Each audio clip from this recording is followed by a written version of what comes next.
Hey, you should like the video even though you don't know if you like it yet. Also, hit the sub button. Thank you. It's become more of a buzzword in the last year of DBD than it ever has been in the past, even though this term has been around for years. 3genning. The definition for people that might not know, when there's one generator remaining in the game, there are 3 gens available. Because on each map there's 7 gens and you have to complete 5 of them.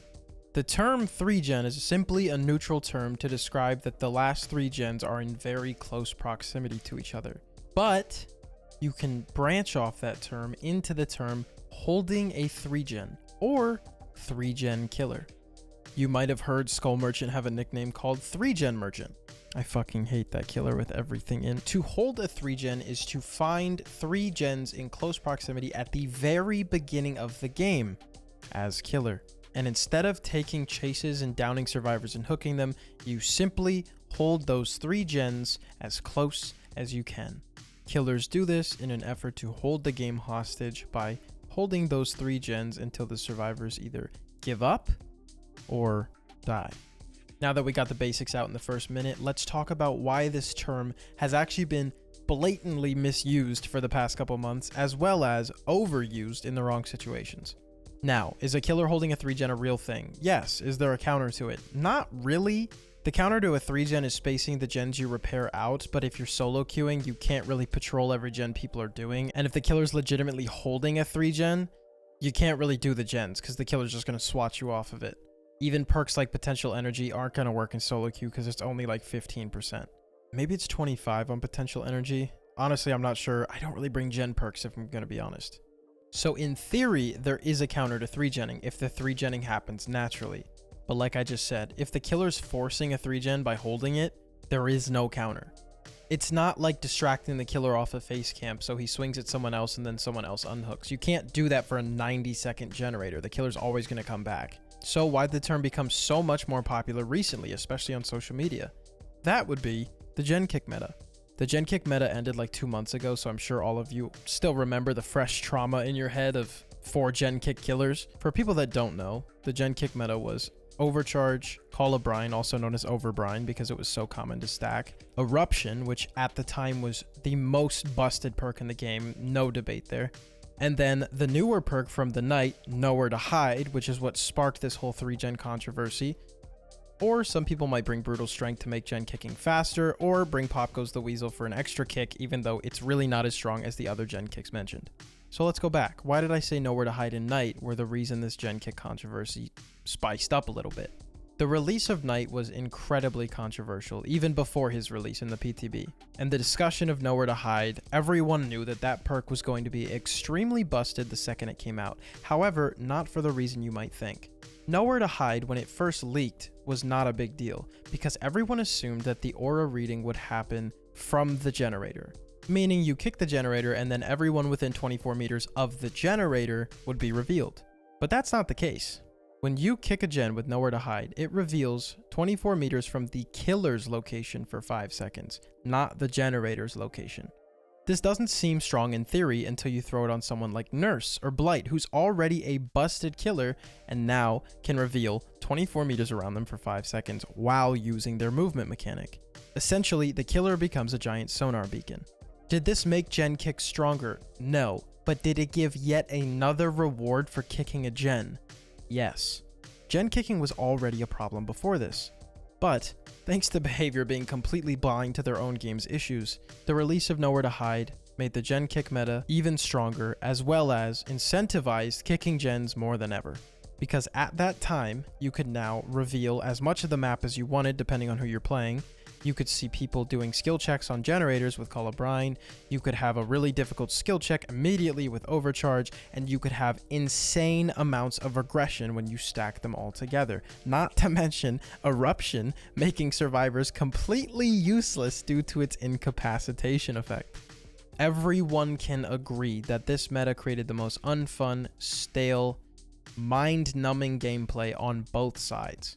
At this point, you could essentially 4K while never swinging your weapon, because survivors would either just DC, give up, or get a 3gen held on them and die anyways. And you know what? I'm going to say it. I was a Knight enjoyer when he first came out. I actually have a couple videos that did quite well about gen kicks on Knight.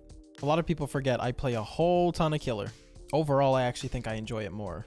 So that was a perfect transition into the Knight. What does the Knight have to do with 3genning?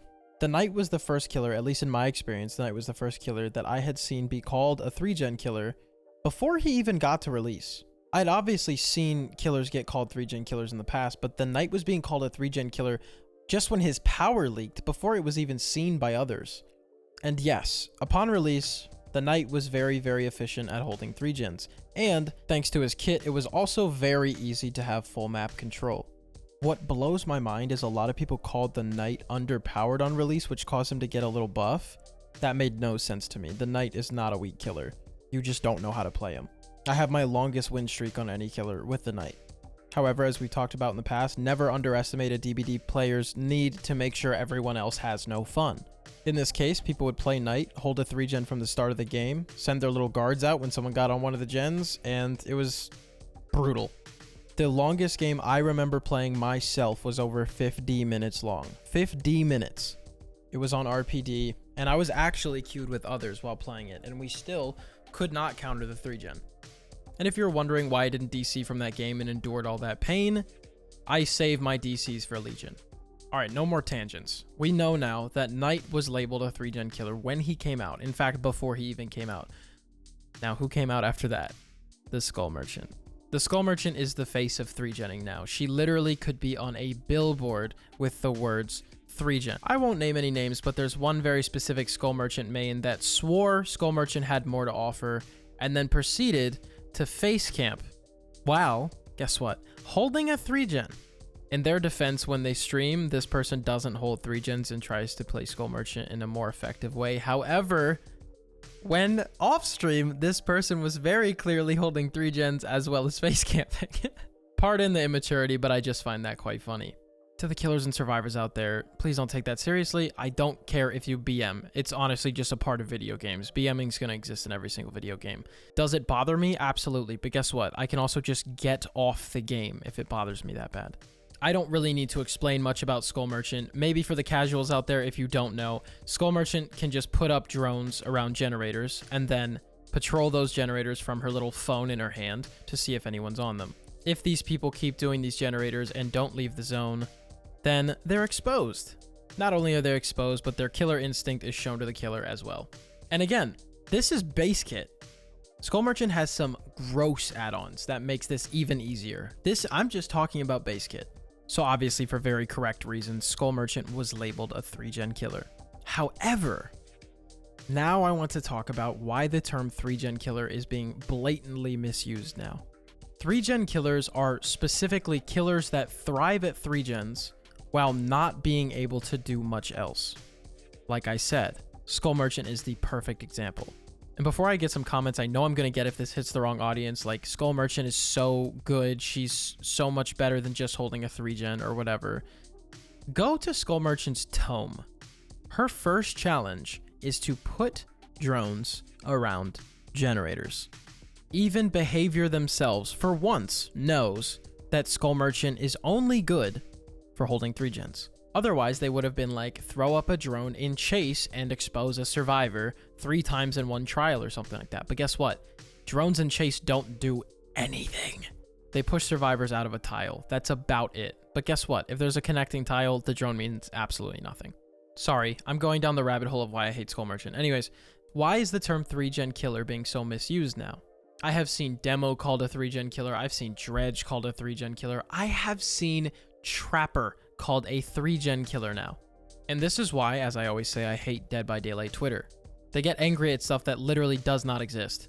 If you think Trapper has no counterplay around a 3gen being held from the start of the game, that is an absolute you problem. Skull Merchant, her best trait is holding 3gens. I need to make that so clear. So why do I bring this up? Why do I bring up the mislabeling of a 3gen killer so much? Because of the discourse on Twitter about the Singularity. I am seeing the same amount of people call the Singularity a 3gen killer as the people calling Skull Merchant a 3gen killer, which just is not the case. Singularity's best trait in his kit is not holding a 3gen. Just because you can shoot a biopod on a gen and patrol with it does not make you a 3gen killer. Gen patrol and 3genning are not the same thing. Singularity can gen patrol, but can he effectively hold a 3-gen from the start of the match until the end of the match? No, because he has counterplay. And with the change of survivor items, you can literally just bring an EMP to a gen if you think it's being held and explode it. If you were to try to break a drone on a gen that's in a 3-gen by Skull Merchant, she's just gonna track you, come to you, hit you, scare you off the gen, and reset the drone. Now, let me summarize this just in case I made it way too complicated, which I probably did. Skull Merchant is really bad at everything except holding a 3-gen. Singularity exceeds at many things, and his best trait is not holding a 3-gen. And guess what? You know what that means? He's not a 3-gen killer. So if you do consume any kind of opinions on Twitter about Dead by Daylight, and you might think Singularity's a 3-gen killer because you read it, know from me, as I have just backed it with evidence, know from me that you are going to be okay when he releases. Singularity is not a 3-gen killer. The Singularity is as effective at holding 3-gens as pretty much any other zoning killer in this game. He is not like the Skull Merchant. You can relax.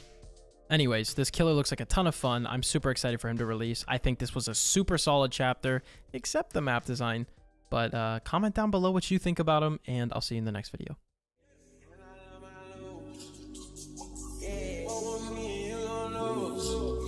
Don't talk to me, just